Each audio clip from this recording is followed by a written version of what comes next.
Nakon dužeg kišnog razdoblja važno je zaštititi biljke od oboljenja, nametnika i ojačati ih kako bi nastavile sa razvojem te bile zdrave. Naime, vlaga na biljkama stvara idealne uslove za razvoj gljivičnih oboljenja, kako i pojavu nametnika, najčešće biljnih ušiju. Vrlo je važno redovno tretirati biljke kako bi ih zaštitili, pogotovo ako koristite prirodne preparate. Njih treba koristiti redovno i učestalo, najbolje preventivno, a obavezno nakon svakog kišnog razdoblja. Najveći neprijatelj biljaka su kiša, magla i zahlađenje, a još veći problem je ako nakon kišnog razdoblja naglo ugrije sunce i poraste temperatura zraka. Pad temperature, visoka vlaga i jutarnja magla mogu dovesti do pojave plamenjače i drugih oboljenja i štetnika. Ukoliko se budete držali nekoliko pravila za oporavak vaših biljaka, spriječit ćete daljnju zarazu. Upravo je to tema današnjeg videa. A za još korisnih savjeta o uzgoju voća i povrća, njihovoj zaštiti i prihrani, zapratite naš kanal i uživajte u obilju zdravih plodova u vašem vrtu.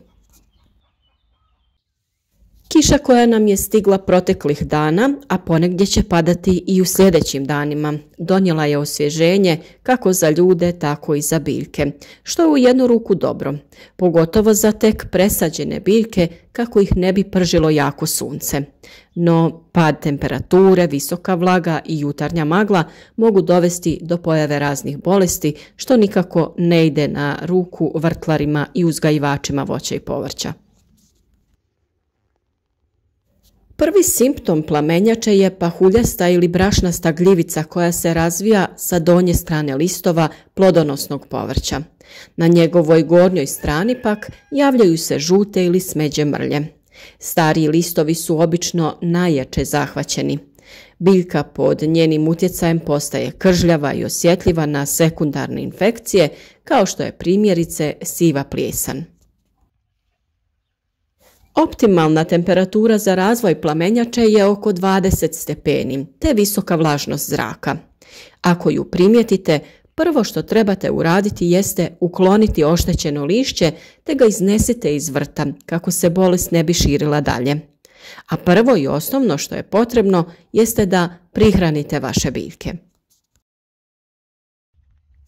U ovoj situaciji najvažnije je ojačati biljke kako bi mogle izdržati i premostiti ovo stresno razdoblje, jer uskoro nas ponovo očekuju visoke temperature i sušno razdoblje.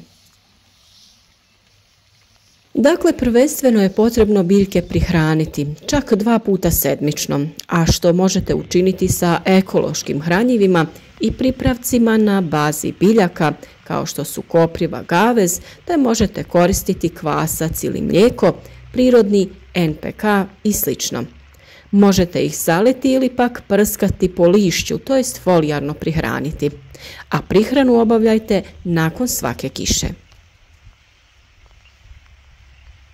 Također oko biljaka možete dodati 2-3 šake glistenjaka, humusa, stajnjaka te zaliti vodom ili razmutiti neko peletirano prirodno hranjivo te zaliti tom tekućinom. Kako bi spriječili razvoj bolesti kao što je plamenjača, paradajz, krastavce, tikvice, ali i paprike i patliđane te drugo plodonosno povrće možete poprskati raznim prirodnim pripravcima kao onim od koprive ili žare te mlijeka. U slučaju da je plamenjača zahvatila paradajz, sa škarama odrežite zaražene bočne grane i listove, ali tada ostavite zaperke jer iz njih se mogu formirati novi plodovi koji će nadoknaditi gubitak na onim zaraženim dijelovima. Jedna od važnih mjera protiv ove bolesti jeste uklanjanje korova između redova i oko biljaka, kako bi imale što više zraka. Također oko njih postavite suho sjeno ili slamu kao malč kako bi se smanjilo nakupljanje vlage u međurednom razmaku i razmaku u redu. To učinite nakon što se kiša ispada i zemlja pomalo posuši. Vrlo je važno i pravilno održavati stabljike, to jest oblik biljaka. Uklanjanje zaperaka na paprici, paradajzu, krastavcu i drugim biljkama. Na taj način omogućavamo strujanje zraka kroz biljke i brže sušenje listova, što svakako pomaže u sprječavanju oboljenja. Također se na vlažnim mjestima lakše razmnožavaju štetnici, pa tu otežavamo i njihov razvoj. Prvi pripravak o kojem ćemo govoriti jeste kvasac. On je odličan pomoćnik u prihrani biljaka jer potiče njihov rast. Ishrana biljaka kvascem je učinkovita u svim fazama razvoja, iako je najbolje primijeniti ga prilikom sadnje jer jača korijenov sistem. Ubrzati će cvjetanje i sazrijevanje plodova, pa se često koristi kod uzgoja paradajza, paprike, krastavca, tikvica i drugog plodovitog bilja, ali i kod cvijeća. Kvasac sadrži mnoštvo minerala, a za istaknuti su dušik i fosfor, ali i enzimi što u tlu aktiviraju djelovanje dobrih bakterija. Priprema je jednostavna. 50 grama svježeg kvasca i 3-4 kašike šećera razmutite u 1 litri tople vode ili mlijeka. Pazite da voda nije previše topla jer će uništiti gljivice. Ostavite da ta smjesa stoji oko 2 sata, te tada razrijedite sa 50 litara vode. Ukoliko koristite suhi kvasac, 8 grama kvasca razrijedite u 1 litri tople vode, ostavite da nabuja, te također razrijedite u 50 litara vode.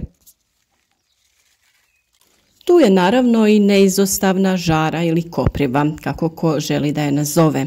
Osim što se može koristiti i za zaštitu biljaka, primjena koprive poboljšava cjelokupan imunitet tretirane biljke i koristi se u zaštiti od štetnih insekata, posebno od zelenih lisnih ušiju, te naravno u zaštiti od plamenjače.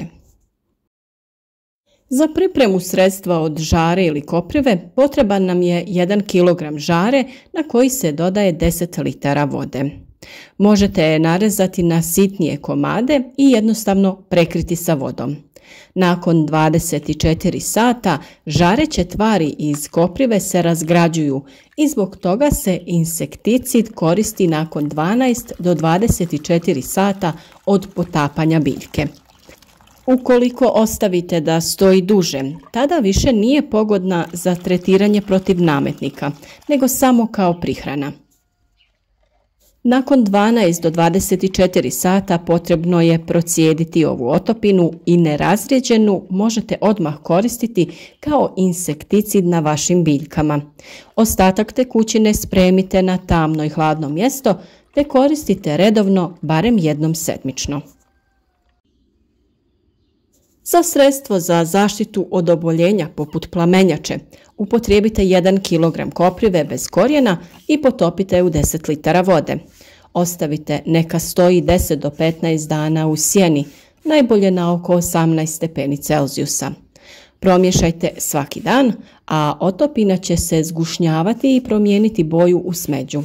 Spremna je za upotrebu kada se više ne stvaraju mjehurići zraka uslijed varenja. Tada ju je potrebno procijediti te odstraniti dijelove biljke koje ćete kompostirati. Kopriva prihranjuje biljke dušikom i štiti od bolesti. Najbolje se upotrebljava u vegetacijskom periodu svako 3 sedmice. Fermentiranu otopinu skladištite na sjenovitom mjestu u zatvorenoj posudi do 12 mjeseci. Razrijedite ju u odnosu 1:10 kada zalijevate zemljište i kada koprivu koristite kao hranjivo, a razrijedite u odnosu 1:50 kada vršite folijarnu prihranu biljaka, to jest prskate preko lista.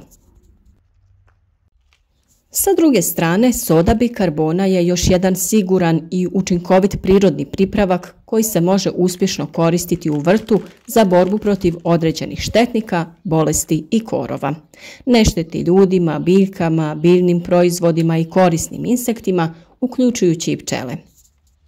Naime, soda bikarbona je potpuno prirodan spoj od kojeg se mogu pripremiti prirodna sredstva za zaštitu biljaka. Koristi se u zaštiti povrća, voća i cvijeća od štetnika poput stjenica, crvenog pauka, puževa, lisnih ušiju i bolesti kao što su pepelnica, plamenjača, antraknoza i crna pjegavost.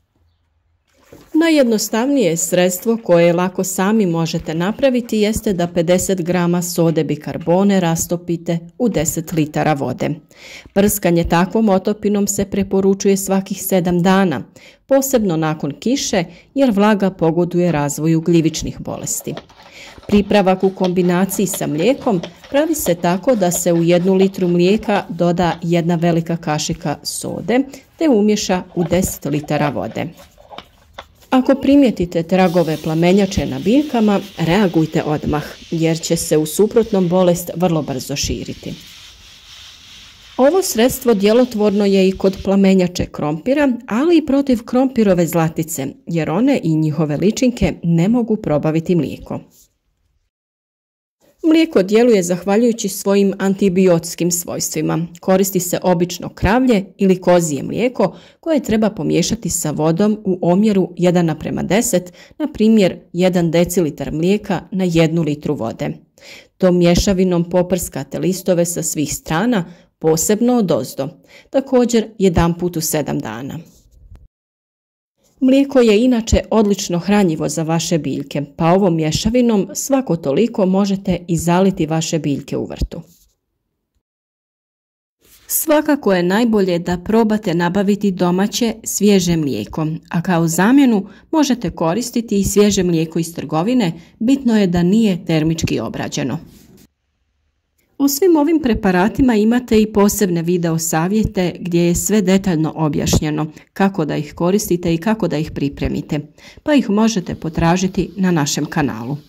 Ukoliko vam je ovaj video bio koristan i zanimljiv, podijelite ga i sa vašim prijateljima na društvenim mrežama. A svakako pratite redovno naš kanal jer svaki dan donosimo novi i zanimljiv savjet o uzgoju voća i povrća te različitih drugih biljaka.